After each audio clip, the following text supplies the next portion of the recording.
আসসালামু আলাইকুম বন্ধুরা, কেমন আছেন সবাই? আশা করি ভালো আছেন, আমিও ভালো আছি।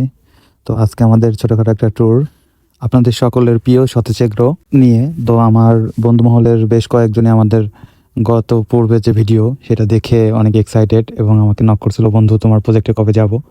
তো ওদের বললাম যে আয়, বিশেষ করে আফনান বন্ধু, আফনানের যে ভিডিওতে দেখা যাচ্ছে। তো আমরা সর্বপ্রথম বাইক নিয়ে টাউন থেকে রওনা হলাম। তো হাঁটতে হাঁটতে ঘেরের দিকে যাচ্ছিলাম। ঘেরে যাওয়ার সাথে সাথেই আমরা শুরু করে দিয়েছি মাছ ধরার অভিযান। তো মৌসুমিয়াকে বললাম যে কাকা মাছ ধরা শুরু করো। কাকা অলরেডি জাল নিয়ে রেডি, কখনো পাড় থেকে কখনো নৌকায় করে ভিতরে, আমি নৌকায় ছিলাম। এর মাঝে বাপ্পি ও চেষ্টা করলো একটু মাছ ধরার।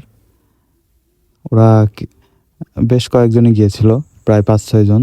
ওরা সাইড দিয়ে ঘোরাফেরা আর কি, মাছ ধরা মানে আনন্দ মুহূর্ত একটি।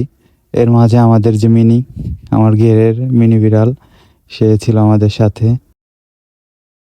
আমি যখন মাছ ধরায় ব্যস্ত ছিলাম, কিছু মাছ যখন ধরা হয়েছিল, ওরা এটা ফ্রাই করার জন্য প্রসেসিং করতেছিল। বিশেষ করে রাঁধুনি ছিল বাপ্পি এবং আপনারা ছিল আশেপাশে। একটা সাউন্ড। আমাদের সতেজেগ্রোর ফ্রেশ চিংড়ি মাছ দেখে ওরা আর লোভ সামলাইতে পারেনি। মুহূর্তের মধ্যেই আমাদের রাঁধুনি বাপ্পি তার হাতে জাদু দেখিয়ে চিংড়ি মাছ ফ্রাই করলো এবং আমরা সকলেই টেস্ট করলাম।